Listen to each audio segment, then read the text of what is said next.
नमस्कार दोस्तों, स्वागत है आपका हिंदी नॉलेज शो में। तो दोस्तों, बांग्लादेश से आज दो बहुत ही गंभीर खबरें आई हैं और इन खबरों को सुनने के बाद आप खुद कहोगे कि बांग्लादेश में जो हो रहा है ना, और बांग्लादेश की सरकार जो हमें बता रही है, वो तो शायद 10% भी नहीं है। मामला बहुत ज्यादा बड़ा है असल में। तो क्या है ये खबरें? दरअसल पहली खबर तो ये निकलकर सामने आई है कि बांग्लादेश की सरकार, आपको याद होगा, एक हफ्ता पहले आईएमएफ की शरण में गई थी कि जी हमें $4.5 अरब का लोन दे दो, यानी लगभग 35,000 करोड़ रुपए ये आईएमएफ से मांग रहे थे। लेकिन आज जो खबर आई है उसने सबको हिलाकर रख दिया है। दरअसल अब बांग्लादेश की सरकार आईएमएफ के साथ साथ वर्ल्ड बैंक से भी लोन मांग रही है, एडीबी यानी कि एशियन डेवलपमेंट बैंक से भी लोन मांगा है, और इन दोनों से लगभग 17,000 करोड़ रुपए का अतिरिक्त ये लोन मांग रहे हैं। और आपको बता दूं कि अगर ये आईएमएफ का, वर्ल्ड बैंक का और एडीबी का पैसा आप जोड़ लो तो ये लोन अमाउंट टोटल 51,000 करोड़ रुपए से भी ऊपर बैठता है। और इस बात का अंदाजा तो आप खुद भी लगा सकते हैं कि बांग्लादेश एक छोटा देश है, अर्थव्यवस्था भी छोटी है और पहले से भी बहुत सारा कर्ज है। ऐसी स्थिति में अगर ये 51,000 से ज्यादा करोड़ रुपए का लोन मांग रहे हैं ना, मतलब ये बहुत बुरे फंसे हुए हैं।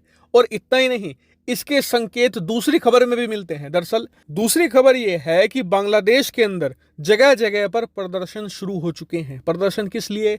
पावर कट को लेकर। दरअसल बांग्लादेश में पिछले एक महीने से पावर कट शुरू हो गए थे और इस समय ये हद से ज्यादा बढ़ चुके हैं। यहां तक कि बांग्लादेश की जो बड़ी इंडस्ट्री है, बड़ी बड़ी फैक्ट्रियां हैं, उन्हें तक बिजली नहीं मिल पा रही। स्क्रीन पर आप आर्टिकल देख सकते हैं। आपको बता दूं कि बांग्लादेश रेडीमेड कपड़ों का पूरी दुनिया में दूसरा सबसे बड़ा एक्सपोर्टर है। बहुत मोटी कमाई करते हैं ये रेडीमेड कपड़े बेचकर, लेकिन उनकी फैक्ट्रियां बंद हो रही हैं। क्यों? क्योंकि उन्हें बिजली ही नहीं मिल पा रही। और आपकी जानकारी के लिए बता दूं कि आज तक दुनिया भर में जितने भी देश बैंकरप्ट हुए हैं या आर्थिक तौर पर तबाह हुए हैं, उनकी तबाही की शुरुआत बिजली के खत्म होने से ही हुई है। वेनेजुएला को आप ले लो, श्रीलंका को आप ले लो, या फिर अब पाकिस्तान को भी ले लो। हर एक देश में आपको एक बात से मिलेगी कि शुरुआत बिजली की कटौती से ही होती है। बिजली के बड़े बड़े ब्लैकआउट होते हैं। जो मेन शहर होते हैं, जो राजधानी भी होती है, वहां पर बिजली कई कई घंटे गायब रहती है। क्यों? क्योंकि ये छोटे देश खुद बिजली कम बनाते हैं, अपने पड़ोसी देशों से बिजली ज्यादा खरीदते हैं। इससे होता यह है कि जब इनके पास फॉरेक्स रिजर्व यानी कि विदेशी मुद्रा भंडार खत्म हो जाता है, तो ये दूसरे या अपने पड़ोसी देशों से बिजली खरीद तो लेते हैं, लेकिन उनकी पेमेंट नहीं कर पाते।